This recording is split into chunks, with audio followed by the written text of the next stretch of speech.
I saw this in an article. I'd forgotten about this doomsday clock. I don't know if you have heard of that, but it can be interesting to see what they're worried about. I don't know how they know it's 90 seconds versus 87 or 96 or whatever it is. But they give a list of what they're worried about. So the nuclear threat, we kind of mentioned that, but nuclear threat between Russia, you take someone like Kim or Putin, they're about to die. They're like, might as well go out and make history books. It's kind of scary what someone like that might do, especially Kim. Climate change. We didn't talk about climate change, but that's one. Either climate change itself or what we do to try to fix climate change. Either one of those could cause major disasters. Biological threats. AI, we kind of talked about AI threats. It's hard to see that overnight. And then, so it's an interesting clock. I don't know who puts this together, someone in here. But anyway, interesting. All right, so Thursday night, what happens Thursday night? You're going to be here. How many might come Thursday for Project Help? A few. I'm kind of tempted to do it in FSC instead of here. Wouldn't that be easier? Computers now. All right, well, computer.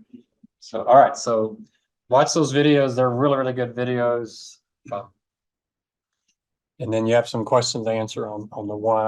I'm a huge fan of Doug Hubbard, but also Kahneman. I had no idea Kahneman passed away like 2 weeks ago. Wasn't even paying attention. Didn't see it in the news. Did y'all see it in the news? Yeah, you were talking about on Tuesday. Yeah. And you didn't mention I was out of news. Yeah. No, I hadn't seen it. It's the same thing like that presentation where it's talking about Markowitz and he had just passed away. So I'm going to stop talking about famous people. I was mentioning William Sharp earlier today, so I have to watch out for him. I mean, they're getting up there in the 90s, right? I mean, Markowitz and Sharp, that was 59, 61. I mean, that's a long time ago. So they're getting up there in age, but all right. So what I want to do, I want to talk Kahneman, but I'm going to instead start with Amy Dukes. So on the exam, you have to pick one of these people. So take good notes. And then once you get to the exam, you can decide which one you can really organize. I'm trying to organize these for you. Annie Duke has a lot of stuff that can apply to your finance and actuarial science degree careers, but also there's a lot of personal kind of contentment with life kind of stuff that you can have here. But she's talking about the quality of decisions, which is pretty important. Doug Hubbard's going to say something. Well, I'll give you one of the answers, one of the questions.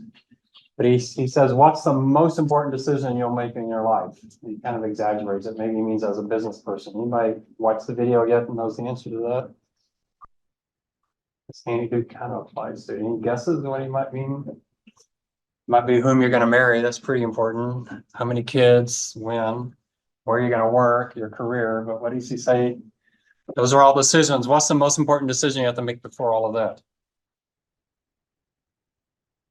He says it's how do you make decisions? The most important decision you're going to make is how you're going to make decisions. So you can see what you think on that. That's what Annie Duke's talking about. How do you make decisions? And she's talking about behavioral economics and finance. You really need to read up on those. They really are very important. Kahneman covers it more than anyone else, but Annie Duke covers it as well. But that's what we're talking about, decisions. How do you make better decisions? And what Annie Duke is saying is you need to make decisions probabilistically. You need to use statistics and probability distributions and those kind of things in your decision making rather than what we normally do. So there's a lot of books that you can read. I've talked about some of these before. I love Peak. I love Range.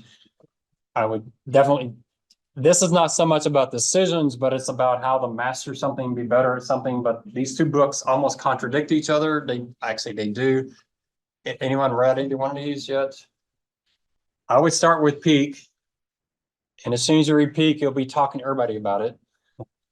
And if anyone contradicts you, you'll be fighting his case because he really convinces you. And then read Range, which very much contradicts him. But it's very similar to what Annie Duke is saying, that there's different there's different environments that we are in, and whether peak is the right book or range is the right book, it kind of depends on what you're doing. Are you learning golf? Or are you learning tennis? If you're learning golf, then yeah, go read peak. If you're learning tennis, then go read range. You know, it kind of depends.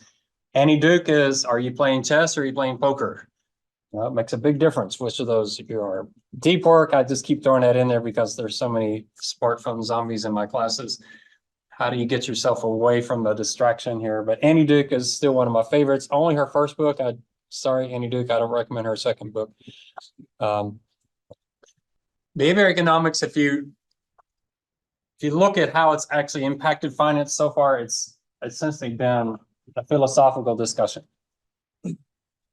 It's tough to say how it's actually impacted how we actually run our business. And that's one of the complaints people like Cliff Asness make is how do I actually make decisions differently based on this? And Andy Duke's going to try to convince you. But it's trying to give us a better understanding of human decision making because so many of the theoretical models don't really look like what humans really are. So if we're making decisions that are inconsistent with the theories, we're not as rational as the theories say we are, then what do we need to change?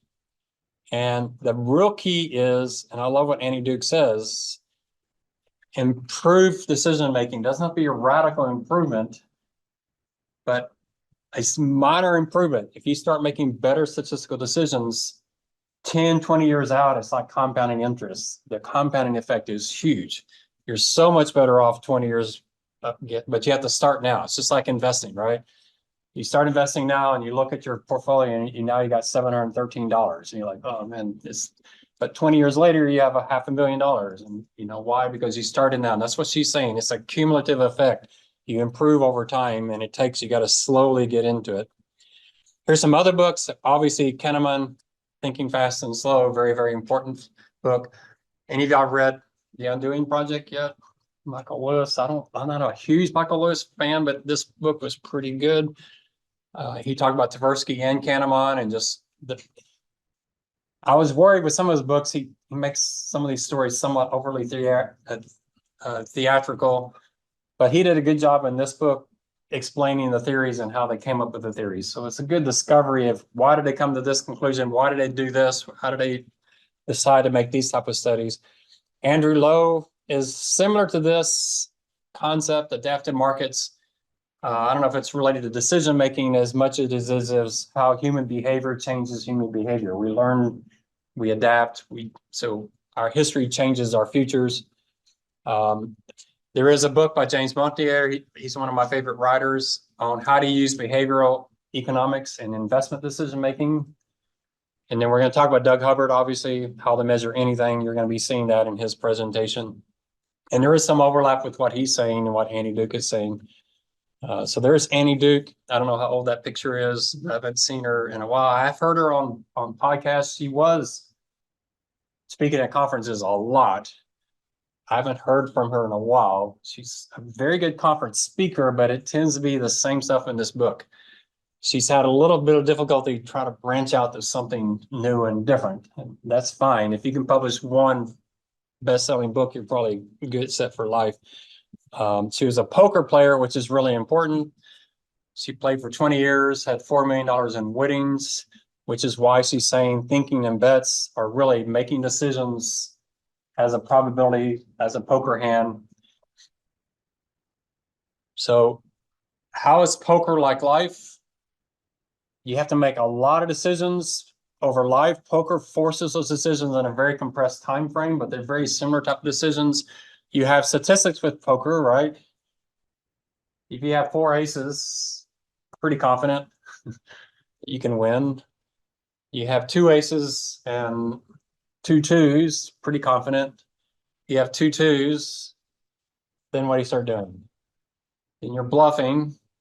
So you have biases. There are certain things, ways that you're making decisions which are incorrect, bad stats, but you don't realize it and you think it's good. Why? Because it worked before, or did it work before?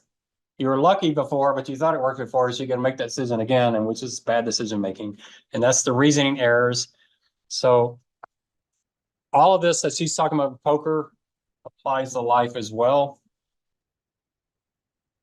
Very different than chess. In chess, a chess master is always going to beat a novice. And in fact, today, I don't know, can chess masters even beat computers? Is it even possible? The computer can think how many steps ahead. It's just ridiculous, right? And if a chess master loses to another chess master, they can go back and say, yeah, that's where I made my mistake. In poker, a novice can beat a master just because there's a luck of which cards you pull. There's no luck in chess. You start with the same board. And then the loser in poker really can't say why they lost. It could have just been pure bad luck. In fact, it's interesting. Annie Duke, when she won the championship, she admits in the book that she was a weaker player than the guy she beat. But what she did is she played a strategy that had a high probability of losing, but if it won, she'd win everything. So decided if I do traditional statistics, I'm going to lose this guy because he's an advantage. So what I'm going to do is I'm going to play something that has a 5% chance of winning, but if it wins, I'm going to win big, and he can't beat me because it's such a strange strategy. So she was thinking very, very differently than you would in chess. A poker player can make all the right decisions and still lose. That's true in finance jobs, hopefully not as true in actuarial jobs. Poker involves bluffing. And you got other players. Probably all played the Prisoner's Dilemma sometime in one of your classes, haven't y'all? Have y'all done Prisoner's Dilemma? There's much more going on in life than there is in chess. So we're talking about the human factor, and that's going to change things as well. But you also in poker have just the random chance of which cards you get dealt, which is somewhat what life is like as well. So thinking in bets, what's a bet? She says a bet is not gambling money. A bet is a decision about the future. You make a decision today about the future. That's what a bet is. All decisions are a bet because all decisions involve some level of uncertainty. If there was no uncertainty, there's no decision. If someone says, hey, I'll give you $1 billion tomorrow or not. So you got a decision to make, or do you? Now you take the bill, there's not, you don't have to sit there and say, well, okay, if I don't take the $1 billion, it's pretty straightforward. If there's no uncertainty, then there's really no decision. And then one of her main points, we'll talk about this, is there's often, unfortunately, a weak connection between the quality of the decision and the outcome. Because of luck. Luck plays a huge role in outcomes in both poker and in life.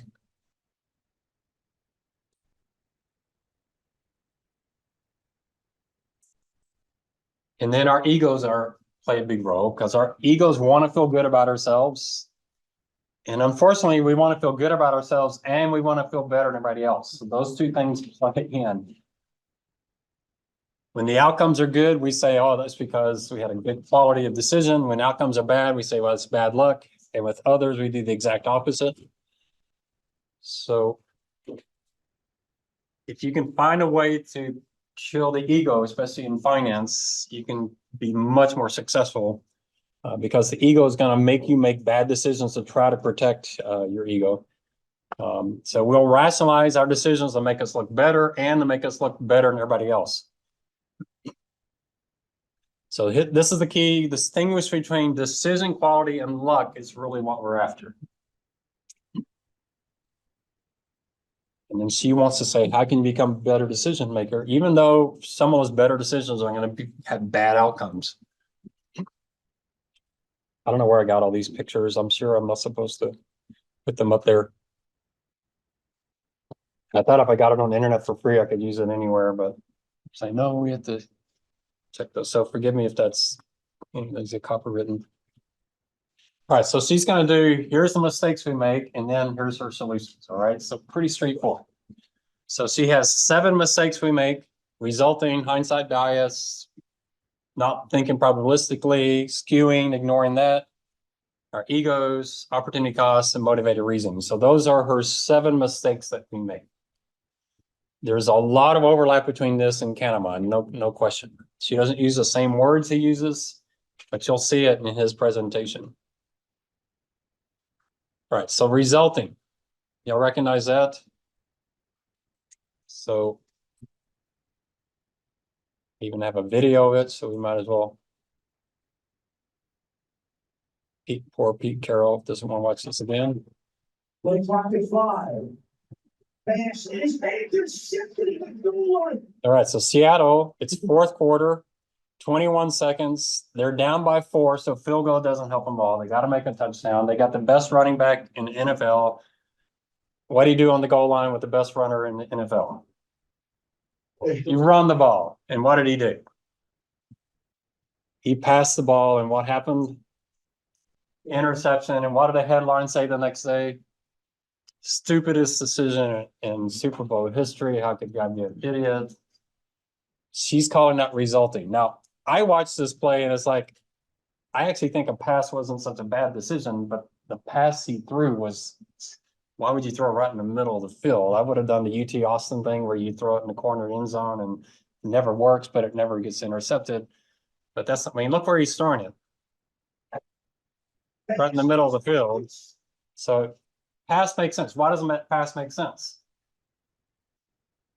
Best thing is uses no time. So if it works, you got a touchdown. If it doesn't work, you haven't used any time, then you can run your player. You might say, well, interception's possible. What else is possible? Fumbles possible, right? Also, with passing, you probably have a higher probability of a holding call.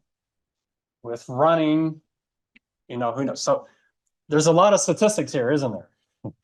So what's the probability of pass works? What's the probability of interception? Probably pretty low, except for the kind of pass he threw. I don't know if Pete Carroll called him the passer right in the middle of the field. You got a possibility of a fumble. You got possibility, I think possibility of pass holding would be a pretty big one. But you also have the time, only 22 seconds left. It'd be nice not to use up all the time. What down is it? Second, it's only second down. So they have 3 plays with 22 seconds. That's probably enough for, you know, so that's all that's going on. But what did the headline say? Stupidest play in an NFL. What if he had passed it and it had been a touchdown? What would the headlines have said the next day? It should have said stupidest play in NFL history, shouldn't it? Well, what did it say? It would have said this. So what does that tell you? How are they grading the decision quality? Based on the outcome. That's what she calls it resulting. Isn't that a great term? I won't show the rest of it. It's too painful to watch. But I don't know. I don't know if I really care which team won, but she presents that at her conferences, and this is the thing that gets people so mad at her. There are people come up there, oh, you don't know anything about football, blah, blah, blah, all this kind of stuff.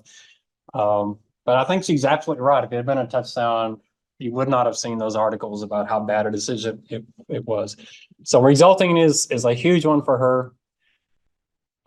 It is unfair to assess decision quality based entirely on outcomes.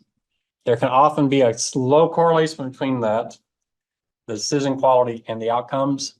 She said, like conferences, she likes to ask people, what was your highest quality decision last year? And that's not what people answer. They tell her what their best outcome was last year.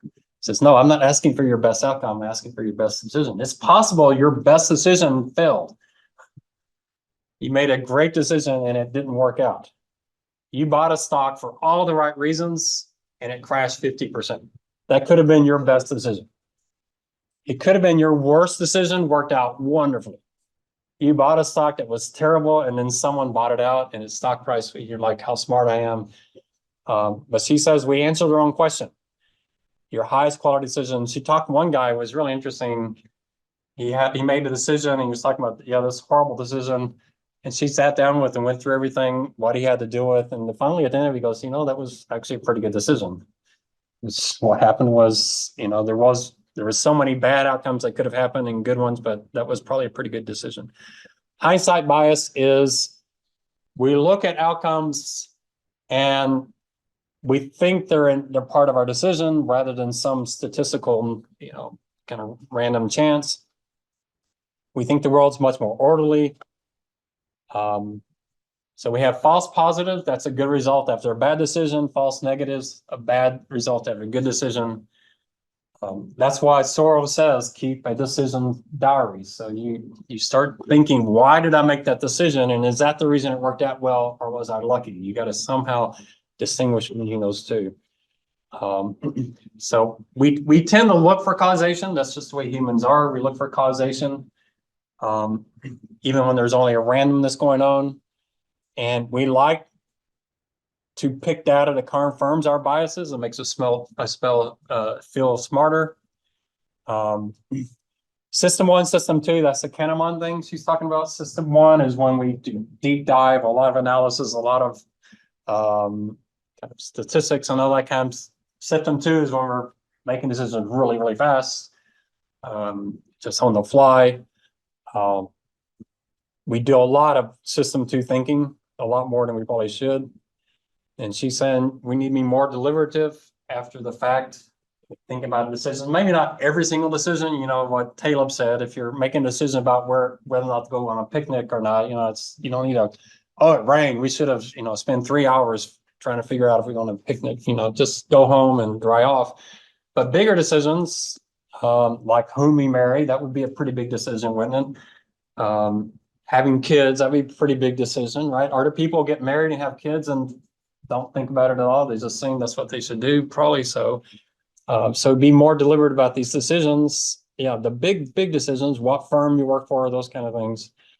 All right, so hindsight biases. And then a big one for her is statistics. She is pretty good at statistics. I forget what her background was in her training, but she definitely has some good statistical background. And then playing poker, she learned the statistics of poker because that was her trade, which is very, very important. So don't see the world as obvious outcomes, but see it more kind of, it worked out like this, but it could have worked out like this.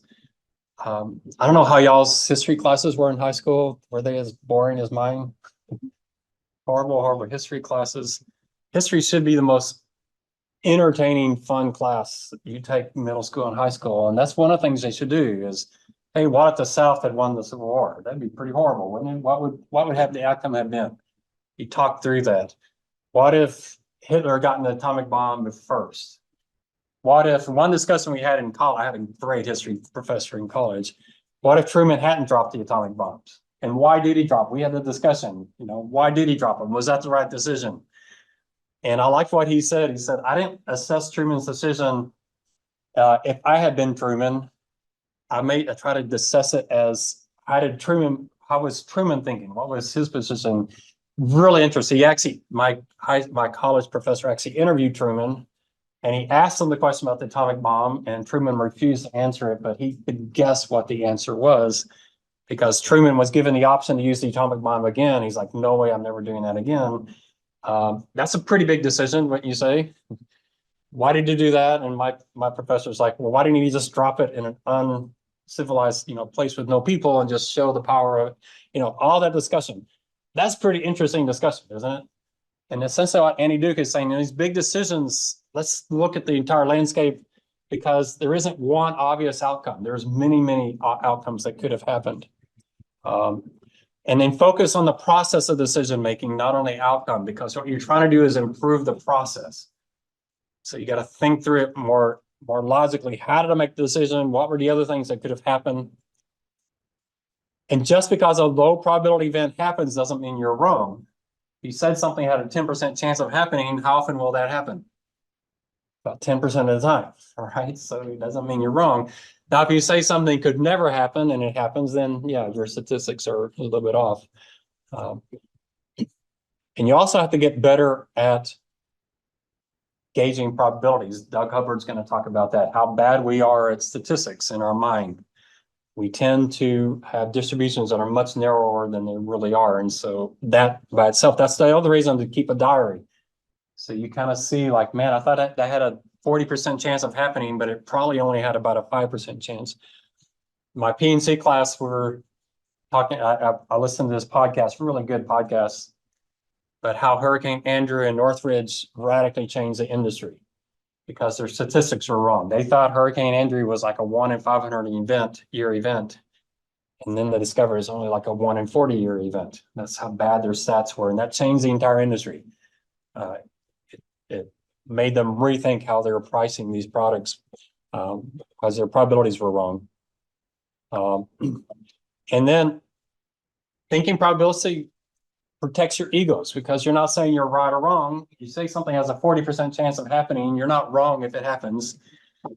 Now that 40% could be wrong, And that, how do you assess that? And that's how Doug Hubbard comes in to try to help you. So try to get away from the you are right or you're wrong language. You know, we talked about, think about this. Media said posters are wrong in 2016 because of Brexit and the presidential election. Brexit was successful and Trump won, but they were both showing a 40% chance that that was happening. And Brexit's interesting because there were some things like one part of the UK that probably would have voted against Brexit. They just had some weather issues that day. So the voting was down and, you know, things like that. That's that random chance, right? Did the pollsters know weather was going to be bad on that day? I guess they could talk to the weather people, but, you know, there's things like that that go on. And boy, you take the Trump election, what was Michigan, what? Some of these were like a few hundred votes or something. I mean, we're talking, it's rounding errors, you know, but y'all don't remember the 2004 election because, or was it, no, what was the Obama, no, Gore Bush, what year was that? I guess 2000, right? I mean, Florida was essentially a tie, wasn't it? We don't really know who won because, I mean, statistically, there's who knows. So how can you say you're right or wrong when that, I mean, that could have gone either direction. And then ignoring skewing, which is extremely important, especially when you're talking optionality types of decisions. So it's not just a matter of knowing the probability of something happening, but it's also knowing how deep the tail is. So remember, Taleb says, be aggressive when the black swan is to your favor and be extremely scared when the black swan is to your detriment. So something, you have a 90% chance of winning, but 10% of the time it completely wipes you out. You might not want to do that. If you only have a 5% chance of winning, but if you win, you become a multi-billionaire, it might be worth taking the chance. If the downside is you lose a few $1,000, you know, that's the thing. So knowing the distribution is important. So sometimes going for a long shot makes sense, even if the probabilities are really low. And would you take a 2% chance of making $1 billion? The downside was $500. That might be worth it. So playing highest probability may not be the right answer, and Taylor talked about that himself in his quotes. And then our egos again, it's difficult to look for decision errors for good outcomes, but she's saying you should. Even though it worked out well, you should go back and go, man, I could have made that decision better. But what do we want to do? Say, yeah, look how good I did that. So smart. We assume skill drove good outcomes and bad luck, bad outcomes. Why? Kahneman talks about this. This is this prospect theory. We view gains and losses very different in the human mind. Not statistically, it's really doesn't make sense the way we view it. You know, Kahneman's going to talk about you have the exact same event, but if you frame it in positive terms, people make one decision. You frame it in negative terms and make another decision, even though it's the exact same question. So our brains think about gains and losses very, very, very differently. Kahneman talks about that with divorces. You have a divorce where one person's really wealthy and one isn't wealthy.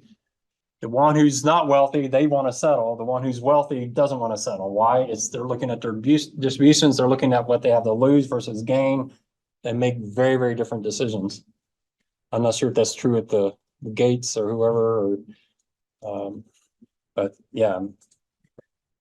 Reducing the positives. So essentially what she's saying is, don't get so excited about a gain and allow yourself to not get so depressed about a loss, because you don't get as much benefit out of the gain as you hurt on the loss. If you can find a way to just say, hey, these things happen, or I probably wasn't right on that, I was probably lucky, that doesn't feel good. You'd rather say it was my great decision making.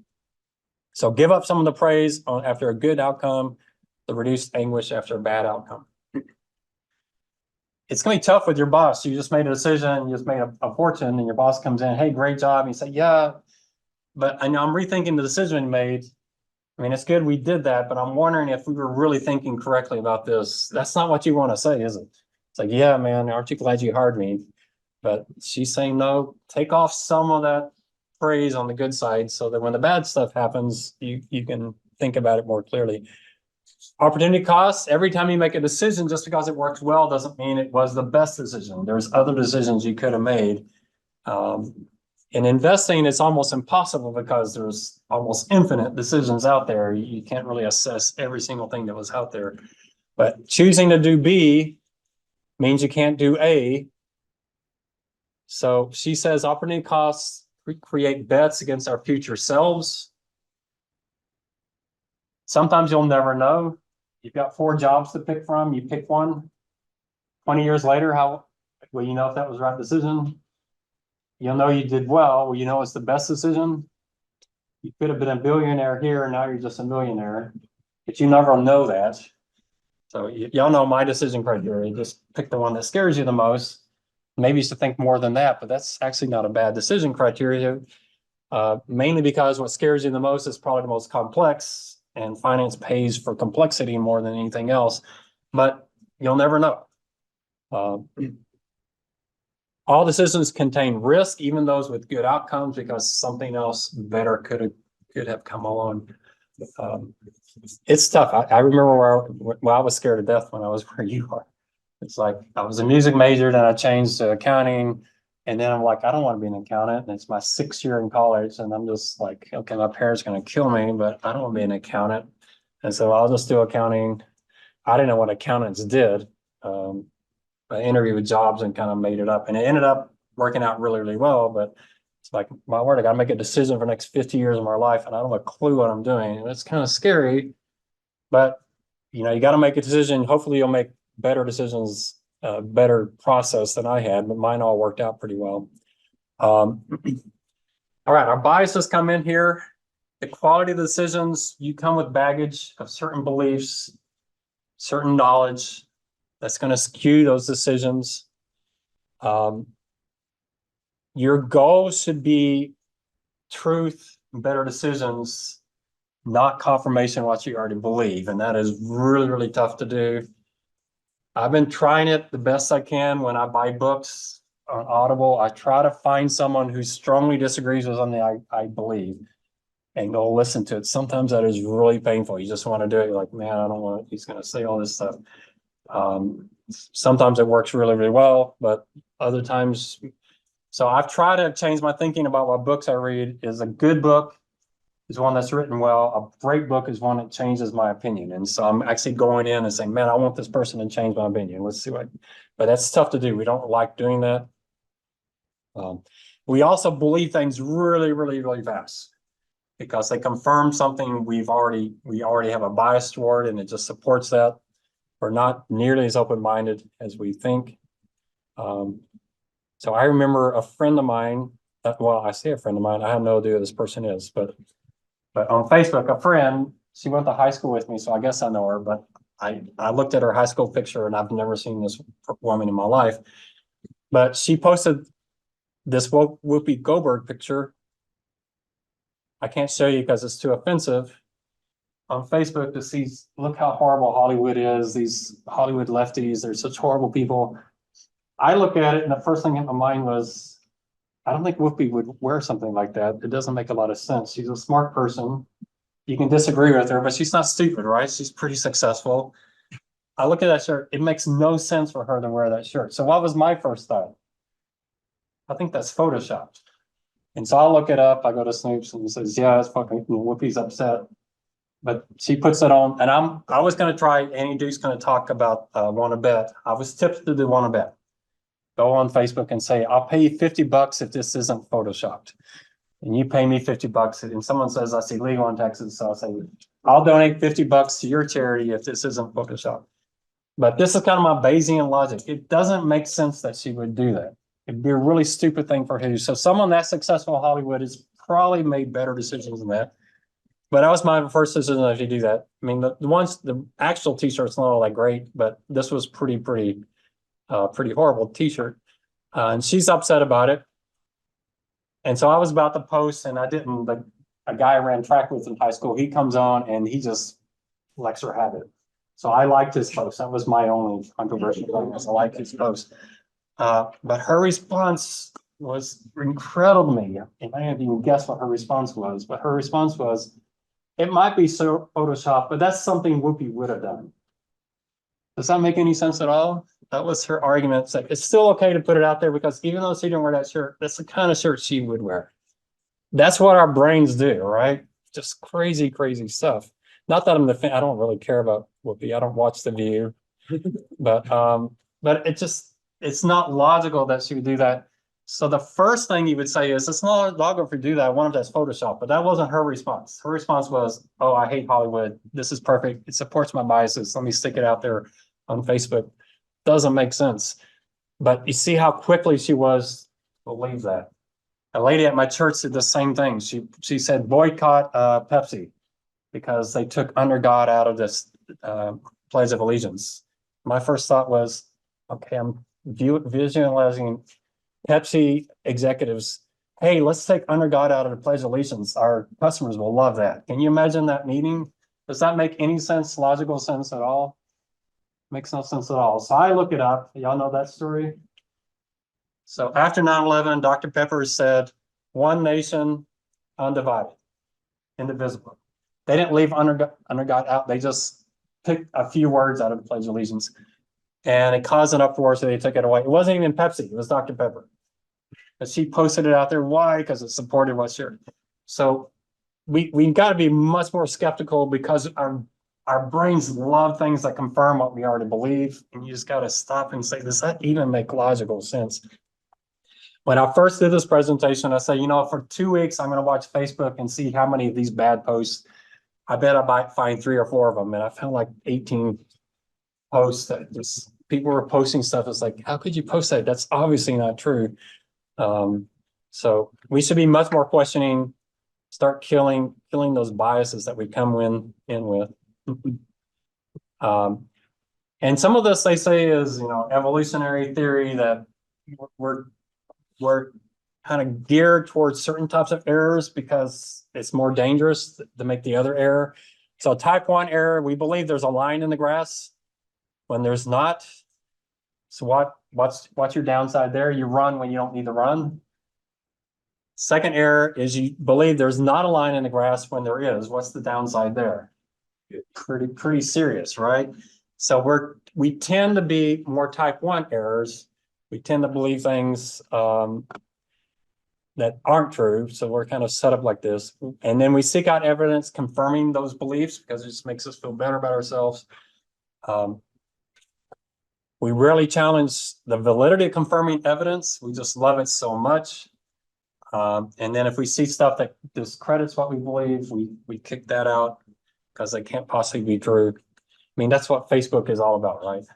I finally decided my friends on Facebook, the ones that are omniscient, they're the ones I'm blocking. It's like anyone who knows for sure they have all the truth, then I'm not going to.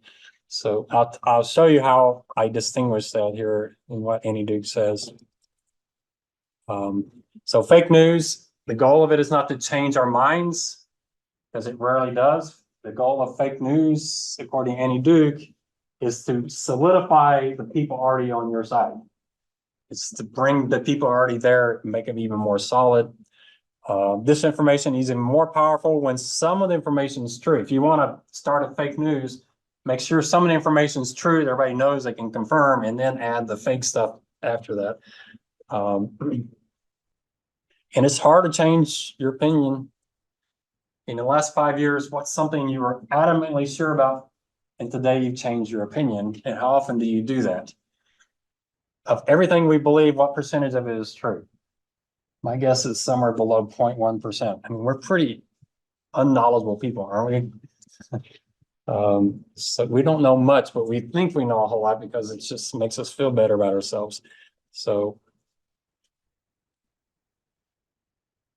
what about smart people?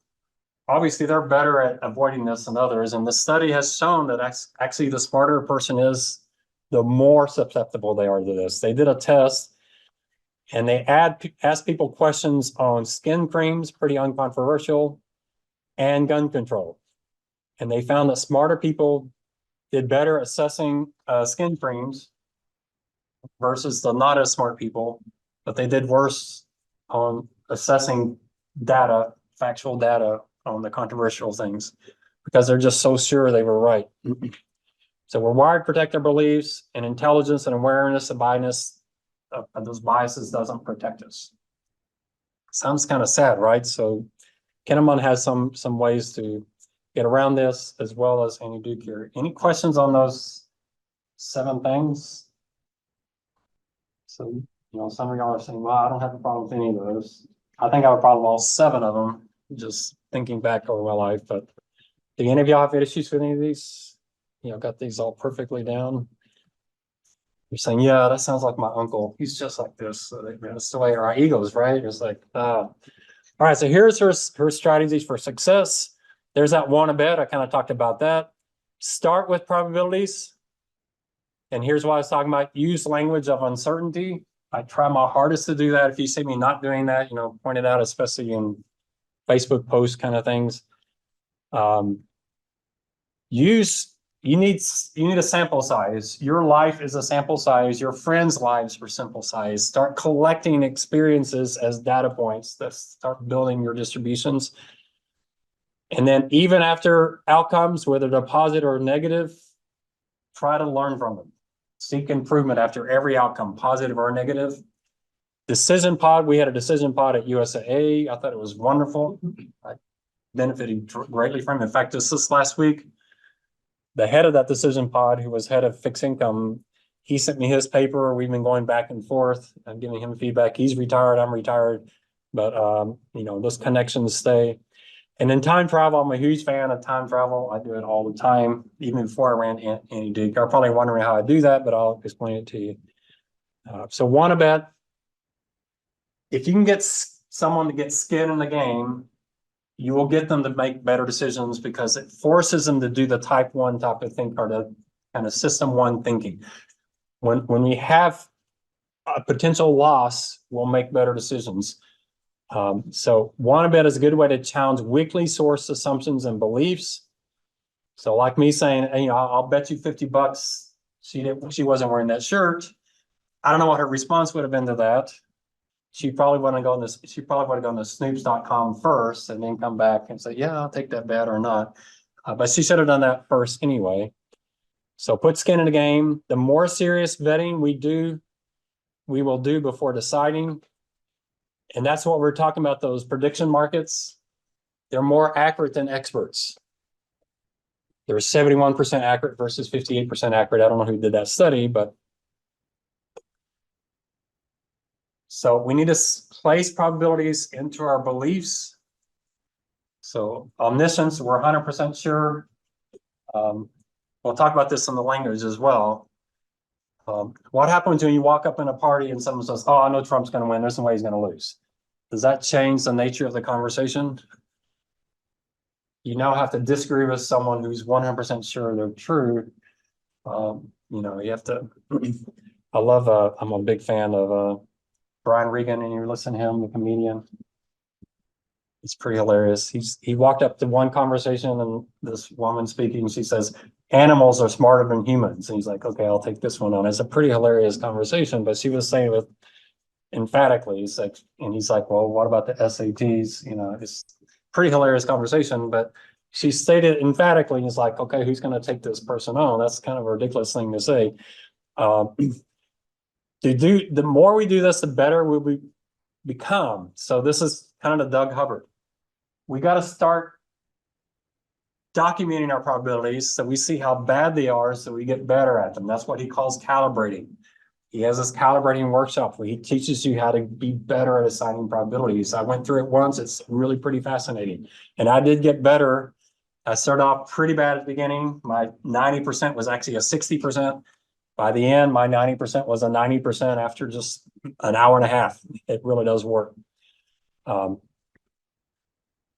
So assigning uncertainty, it kind of makes me put down my ignorance, and so I can measure it, and then I can work on how can I narrow that. So your focus is on accuracy. Your focus is not on being right, winning the argument. Your focus is on accuracy, and it will make us more open-minded. All right, here's the language. This is, I think, really, really important. Start your sentences with things like, in my opinion, I believe, I think, versus stating things as facts. and then actually put probabilities into your conversation. If your boss asks, how many times is the Fed going to cut rates this year? The obvious answer is, I don't know. Right? That's the obvious answer. You could say, I believe the market's probably right on this, that they'll cut 3 times. Now, back in December, the market thought they'd cut 3 times by June. Do they still believe that? There's debating if they can cut once in June, but back in December, the market was saying they're going to cut. So back in December, you tell boss, yeah, they're going to cut 3 times by June. That may not be the way to say it. So, you know, I think they could cut 3 times by June. Inflation numbers are looking pretty good, but if we get some bad inflation numbers January, February, all bets are, you know, set that up in advance. That boy, I'm not sure.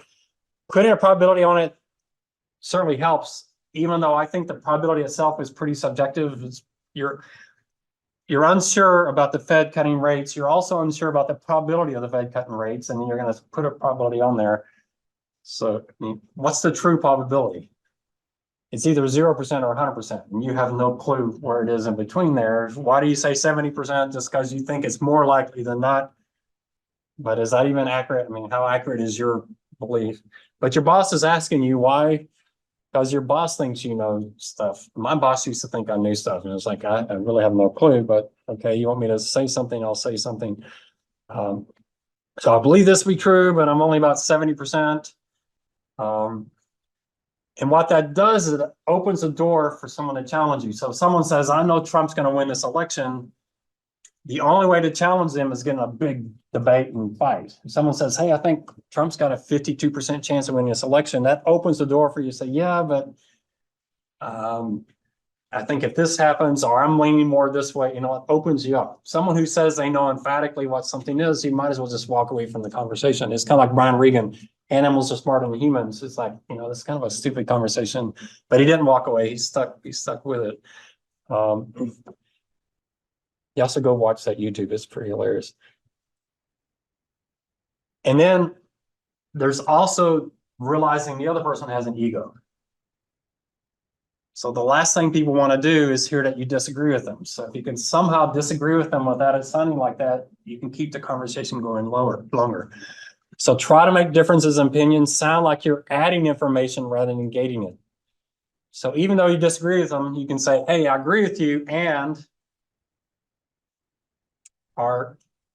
there's probably other ways you can do it. I see your point, and have you also thought about this? You know, someone says, yeah, the Fed's going to cut rates 3 times between now and June. So, yeah, I see your point. Have you thought about the fact that the employment numbers are really, really strong? Our oil prices are, you know, whatever you want to say, bring that up. Try to somehow get the conversation around probabilities and not about who's right and who's wrong. So I agree with you, or I see your point, and is a lot stronger than I agree with you, but right when they hear the but, what do they hear? Oh, this idiot. And, you know, that's what they're thinking. You just trampled on their ego. This is particularly true for bosses in finance, because what we know about bosses in finance, we're all egomaniacs to start with. That's why we're in finance. So you've got to really work the ego pretty strong. We should validate the past. So someone comes to you, something horrible has happened. You need to validate that, and then you got to get people thinking about the future. All right, we messed up with this decision. It was a bad decision, and the outcome was bad. Sorry that happened. What are we going to do to make this better? Unless the person is just venting, so you may need to ask their permission. One of the guys working for me, he comes home and his wife is just like talking about how horrible the day is. And he says, so I said, why didn't you just? And I go, wait, Doug, your first words out of your mouth were, why didn't you just? Is that what you want to hear? You've had a horrible day and you're complaining, and the person said, why didn't you just? What does that say? You idiot. You could have done, you should have been much smarter. And that's not when you say, man, I'm so sorry you had a day like that. You know, there's a much better way. And probably she didn't want her problems fixed. She just wanted someone to say, sorry that happened to you. So you got to be careful, but we are trying to make better decisions. So there does come a point where you got to say, okay, we messed up. How are we going to fix this? What are we going to do better next time? So eventually you have to get to that decision, that discussion. All right, using experiences as data points, your life is a sample size. So view your life as a collection of samples. That's why I think Soros's diary, I wish I had his diary so you can see what it looks like. I don't know how precise he was in that. So start collecting those decisions you're making and why. So you can figure out if something was luck or skill. And then after each outcome, whether it's good or bad, start thinking, how could I do better next time? You might be likely to do that with a bad outcome. She's saying do that even with a good outcome. Yeah, it worked out, but what can we do even better? And then look at other mistakes and other good outcomes other people are making and see if you can't kind of figure out what happened with them just to increase the sample size. That's where the decision pod really helps you because you're all getting together with decisions. You're getting a much bigger sample size. So truth is your number one thing. You don't want to be right. You want truth. So being right means you won the argument, even though you may be completely in the wrong on the argument. So try, I don't know how possible this is, but try to feed your ego with discovering truth. So you change your opinion as frequently as you need to because you discover something new. That you learn something that others will not learn because of their biases. So as I said, a slight improvement in your decision quality is 20 years out is going to be massive. You won't know because you can't go back and see what things would have been, but it's a compounding effect. And I wish there were a way to prove this. We could kind of watch maybe two twins and see how they do, but it's just hard. It's a hard thing to measure. So she's somewhat guessing that this is true. I think it is true. If we do this, she might be able to prove this in poker. Maybe if you can somehow measure how decisions are being made, but I think it's definitely true. And isn't that your goal as being hired by isn't that what your employer wants? Is better decisions? Isn't that why they're hiring you, is to make decisions? Anybody employers hiring you for anything else than to make decisions? Is that what you're doing on your job, especially in finance, is to make decisions? And then decision pod. Could you create a decision pod? It'd be interesting at your age. I didn't have one when I started my career, so mine happened sometime after. It's a group structure to give members honest feedback on decisions. I don't know what time it is. That clock's actually right.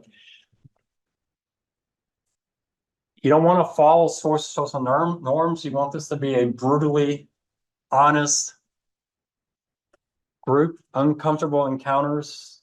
You want people that don't compliment you just to compliment you. You want to hear the truth. You want this group because often we're blinded to our own kind of bad decision blind spots. So what does a decision pod look like? It's exploratory. It's not confirmatory. You're not trying to confirm things. You're trying to explore things. You want to be open-minded. Your goal is truth over everything else. People are accountable to the group, and then the group rewards accuracy. That's what they're after, is accuracy. So if you just discover something you did was wrong, the group loves that because, okay, we see that's wrong now. So we've learned from that. That's great. That's like, man, I'm glad you messed up there because we all now know that doesn't work and why it doesn't work. You want diversity in the membership. You want to have people from very different backgrounds, probably different ages, different kind of job description. I learned this at USAA because USA has a very diverse workforce. So there's a group of PhDs in math. But any excuse I could go talk to those people, I was over there talking to them, and they were so nerdy, no one else was talking to them. So I had them like all to myself. But boy, I learned so much from those people, and just the way they talked about things. I was like, man, that's not a normal way people talk. But their ability to understand just mathematics in a way to make decisions was incredible. And obviously, actuaries were very, very helpful. Okay, this is what Robert Merton's. This is not the Robert Merton. You know, this is Robert Merton's father. He has something called kudos. The first one sounds bad, but don't think of it as far as the economic system. Think of it a little differently. But he says a good decision pod is commitment to the group and ownership of the information There's no secrecy, so the group is what everybody's focused on. It's universal. You're looking for accuracy, no matter what the source is. You don't care about the source as long as it improves accuracy. So even if you don't like the messenger, it doesn't matter. If they're providing you good stuff, go with it. You're disinterested. One thing with the decision pod is you don't want to go in and say, hey, I made this decision. This is how it came out. What do you think about my decision? Because now they have a bias. They know how the outcome is. So you want to, even though you know the outcome. So Pete Carroll shows up and said, it was second on the two. My decision was to pass. What do y'all think about that decision? Now, obviously everybody's going to know it because they saw it, but maybe, he can go overseas somewhere, but they don't watch US football and assess that decision. What do you think about the decision? Avoid communicating those conclusions to your listeners, and you want skepticism. You want people questioning everything. So at USA, we had what was called the USAA Asset Group. I created it mainly because we talked about the pension immunization that I did. That was so radical. I was scared to death. It's like, okay, we're doing something no one else in the country is doing. If it doesn't work, I can be sued. It makes sense to me. So I got all the smartest people I could find, especially investment company.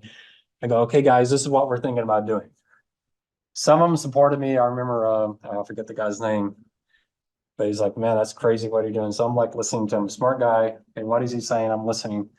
It's painful to do that because we'd already made the decisions. So I'm kind of like, that's even worse, right? You're listening to them. But it was a good group. If you'd listened to us, you would have thought we all hated each other because we were just like on each other's cases. We had our nickname insults for each other. The one that was too bullish, the one that was too bearish. It was a pretty hilarious group, but we highly respected each other's intelligence and backgrounds. We knew we had different perspectives, and I would even bring interns into that group. Some college kid, y'all are college kids, some college kid, and they're like, can I say anything? Yeah, say whatever you want to. They could speak. I mean, that's pretty cool, right? To be an intern and come in a meeting like that, we're moving billions of dollars around, and some intern's like, I don't think that's right. No one exploded. They say, okay, why? Because that's a completely different perspective, a very different input. I mean, that's what you want. Could y'all create a decision pod? At Goldman Sachs, JP Morgan, he brought up the concept. It might be a good way for networking, wouldn't it? You go find someone you don't know that well and say, hey, I'm creating a decision pod. And like, what is that? They're probably thinking you're some part of some cult or something. But it would be an interesting thing. I want to make better decisions. I want people that we can sit down once a month and we go through major decisions we're making, maybe focus on the job so it doesn't get too weird. But I think it'd be great. It worked great at USA. We met once a week and just had it out every week. This was in the middle, think about this. This was in the middle of 2008. We were having these meetings. Sorry, the conversations got really, really, really heated. But I really miss those. I miss those conversations. People ask me, do you miss USA?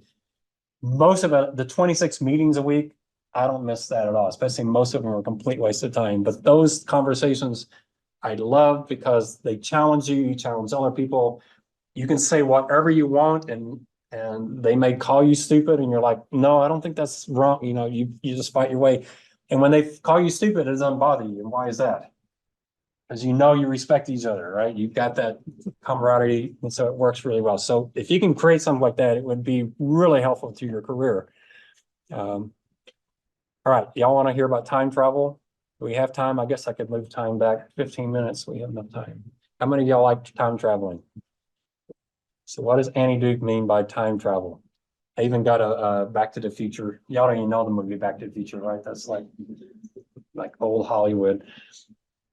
So how do you do this? You make better decisions today by going into the future and imagining that future and living with the outcomes of that decision and thinking about it. And there's a couple ways you can do it. We'll talk about the couple ways you can do it. So she says, let your future self influence your current self. Now, y'all aren't Seinfeld fans either. So I'm, all my TV and movies is way after your time, but have y'all even heard of Jerry Seinfeld? Okay, y'all have never seen this TV show though, right? So, but she talks about Seinfeld. He talks about nighttime Jerry and morning Jerry. Have y'all heard that? So what is nighttime Jerry? He's out at the bars, he's drinking, he's staying up till 2 a.m. Who's morning Jerry? He's got to get up at 7 a.m. and go to work. What is nighttime Jerry thinking about morning Jerry? Doesn't care. It's like, that's morning Jerry. That's his problem. And then I love it. It's very, Jerry goes, I hate nighttime Jerry. So why? Because he's got to live with the decisions of nighttime Jerry's. So he's telling nighttime Jerry, think about your future self and show some compassion. And she talks about that. We're so good at showing compassion to other people. We don't show much compassion to our future self. We do things that's going to cause future self horrible, horrible pain. She calls that mental discounting. She says we need to remember the future. Think about the future. I've got to live with this. If you ever watch Dr. Phil, there's a lot of people who don't do time travel, mess up their lives pretty horribly. It's pretty amazing. The 30-something-year-old that's living at home with no job, and you're like, you should have thought about that a few years ago. We discount the future too much. Why? So we can do stuff today. I figured this out about 15 years ago. I used to have at 9 o'clock. Oh man, I need some sugar. I'm gonna go to HEB and get some Oreos. Is that a good future self decision? So now what I do is I think about it. Okay, I'm gonna drive 20 minutes to HEB. I'm gonna get the Oreos. I'm gonna stand in line for 10 minutes. Maybe it's a self-checkout, so 5 minutes. I get home. That's about 30, 40 minutes. I open up the Oreos. The first 3 are wonderful. The fourth one is kind of blasé. 5, 6, and 7 are the 8 through 12 is disgusting. 13 on, I'm just eating them because I went through all the trouble to get them. I'm now sick. I got sugar buzz. I go to sleep. I have acid reflux. For what? 3 cookies. I did all that for 3 cookies. Does that make any sense at all? So I'm thinking about that future self. It's like, why am I driving the HEB for 3 cookies to destroy my entire night? It just doesn't make sense. I do that a lot. Just like, let me think ahead. Is this decision now really as great as my brain saying, man, Oreo cookies, that's the greatest thing in the entire history of the world. You're going to have 3 hours of eating Oreo cookies. It's going to be so much fun. And when you finish, you're going to feel great. Yeah, our brains will organize that. People do that buying, the $50,000 car. Oh, it's going to be so wonderful. I mean, this car, what do they call that after you buy a car like that? Cognitive dissonance, right? You're like, oh, why did I do this? I got this monthly payment I got to make. Yeah, that's what she's saying is take your future self and show them some compassion.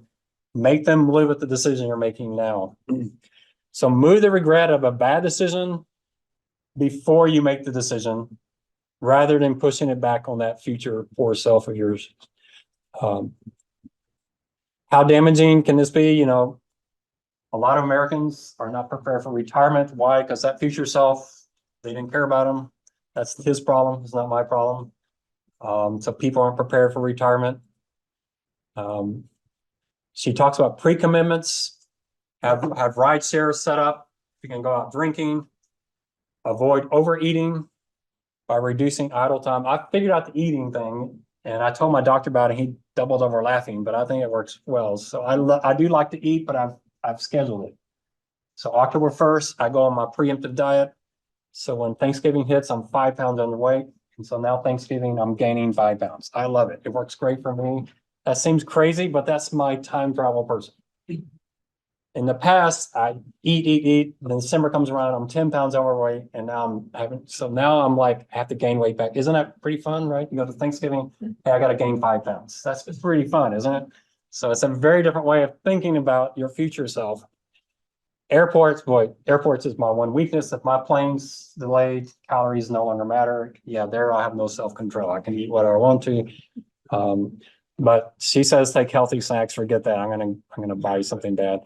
Automatic, anything that's automatic, 401k plan, whatever type of investing, make your credit card payments full payment every month, whatever, strict budgets, whatever you can do so that you try to keep your present self from making a bad decision to harm your future self. That can help. Richard Thaler's book Nudge kind of gets into that, how you can get people to make better decisions about, so that they think about things differently. All right, so the bottom line on thinking in bets, how is it different from how people make decisions today? So you stop thinking about the future as one outcome, you start thinking about it as a distribution. Think about the future as a distribution. Think about it as scenario planning. Thinking decision trees. Decision trees is not a bad, have y'all done decision trees? They're pretty powerful things because you start seeing all these branches and you put probabilities on them. It's a really good way to think. You may not be able to sit down and do all the probabilities, but if you think decision trees, if I do this, then these three things could happen. If this one happens, then this happens. It's a really good way of thinking. Use probabilities to determine expected values. So start thinking about probabilities and also think about the skewing. So, the expected value is the probability times the outcome. If you have a skewed outcome, that even though it's a smaller probability, it's going to get more weight because the outcome is much, much better. Optionality is so underrated in decision making. A decision where you can change your mind later is much more valuable than a decision where once you make a decision, you can't change your mind. So if you can incorporate optionality into decision, that is a powerful thing, but we tend not put value on optionality. Imagine a destination and walk back. That's that time travel thing. And there's time travel can be done in two ways. You can say, okay, made the decision. I'm going to go 12 months out and I'm going to look back and say it all worked out well. Why did it work out well? That okay. But even better is pretend like you made the decision, go a year out and pretend like everything was terrible. It was a bad decision. And ask the question, what went wrong? How did I mess up on it? So negative visualization works better than positive. Some people call that pre-mortem. You think about, we made this decision, especially in the business decisions, say, okay, we're all about to make this decision. Let's pretend 6 months out, it didn't work out. And you'll be amazed the ideas people come from. They think of, oh, we didn't think, interest rates could do this or oil prices could do that. It just makes you think of things you wouldn't have thought of without doing that visualization. So we're better at establishing plans to get over our obstacles. So a good example, I always bring up weight because weight's a challenge in your 20s and 30s because you're going to go from very active to sitting at a desk. If you're thinking, okay, I'm going to lose 10 pounds this year, then you might say, okay, I get here for a year later and I've instead gained 10 pounds. That's not good. Why did that happen? Well, I gave a birthday party to my nephew and I bought $100 worth of food and only like 4 people showed up and now I've got all this cake and cookies at home. All right, I know what I'm going to do. At the party, I'm going to invite people and ask them to bring ice coolers to take the food home. Whatever you can do. So you think I failed. Why did I fail? You start planning those things in advance. It makes you much more likely to overcome those obstacles. And then lastly, we see good outcomes and not as the inevitable, but it's just one branch of many branches that could have happened. And that's to avoid that hindsight bias to say, wow, what a great decision I made. So, and just final in summary, life is a long game. She says many hands, but many decisions you're going to be making. Some will have good outcomes, some will have bad outcomes. Your goal is to increase your probability of good outcomes. So we're still going to have failures, but the goal is to improve the odds and to also learn at each decision. Well, you can't learn a decision unless you document why you made a decision, especially on the major decisions. I'm a huge believer in brutal honesty. Got to be engaged. And then you have to find people that are advisors. Friends that just tell you how wonderful you are all the time, it's not going to be good for your decision quality. You need people that are, you don't need people that are just constantly on your back and nagging you, but y'all have people that are just, when they tell you something, it's true and you can trust them. So I tend to be overly brutally honest. Sometimes when people ask questions, like, what do you think about this hairdo? I'm kind of like, boy, I liked it a lot better before, but okay. I don't like it when people ask me a question when they're expecting me to lie. I'm like, So I might say something like, do you want my honest opinion? And they don't like that at all, because you say that, what are they thinking? He obviously doesn't like the haircut, right? That's pretty obvious. So unbiased, you need to find those people. You find them that can give you honest feedback. That's the kind of people that are gonna make your career much better. All right, so there's Annie Duke. I think powerful stuff. You can read her book. She's got more in there. One last thing I want to do. Any questions on Annie Duke? You can listen to some of our podcasts or YouTubes. It'd be good. One thing before you get into Kahneman, when he passed away, the economists, they didn't make him the obituary. They just put him in the finance section. The obituary this last week was incredible, though. I don't think y'all saw that. This is the guy who lived the longest in our iron lung with polio, and he was a lawyer, trial lawyer. I mean, it's a pretty amazing story. But anyway, Daniel Kahneman wasn't it, but he died on the 27th. He asked questions like, Linda, she's an outspoken single 31-year-old philosophy graduate. And more people said, let's see, where was it? So they were asked what kind of person she was. I forget where it is in here. Feminist bank teller? Yeah, feminist bank teller. More people thought she was a feminist bank teller than thought she was a bank teller. Which is more likely, that she was a bank teller or a feminist bank teller? Bank teller, but more people would say, why would that? Because of that bias in there. So he was doing these type of studies. You're going to see some of this stuff in his presentation. I think the Linda one is actually in his Nobel Prize lecture. So this is the one on the probabilities. If you say, hey, if you choose this, 200 people will live. Versus you say, if you choose this, 400 people are going to die. So you got 600 people. Decision one, you tell people, hey, if you choose this, 200 people will for sure live. More people pick that. You do the exact same thing, but say, hey, 400 people are definitely going to die. They'll pick B. It all just wait, and the statistics are exactly the same, but they choose. So it shows how our brains don't do statistics correctly. We're influenced just by the wording. So maybe I'll put this article out there on Blackboard. But it does they did a pretty good synopsis in The Economist on Kahneman. And so, all right, any questions on anything?